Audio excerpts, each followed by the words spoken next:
So I can see him?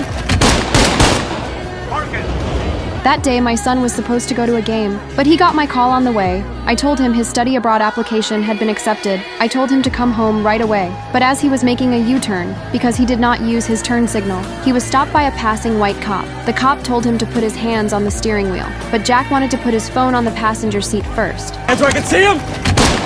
A kid about to study abroad was beaten to death on the street like that. The court ruled that Jack was guilty of reckless driving and that the police were just doing their job. I could not accept that outcome. I spent every day in grief. Even though I was a councilman, I could not get a fair ruling for my son. In the end, I decided that if the law would not deliver justice, then I would take matters into my own hands to avenge my son. I started digging for information everywhere. Finally, someone who wished to remain anonymous gave me enough evidence. The notes detailed the events of the case and even included information on other victims and their families. I thought with the evidence I could clear my son's name. Unexpectedly that night, the higher-ups showed up at my door and threatened me to stop investigating.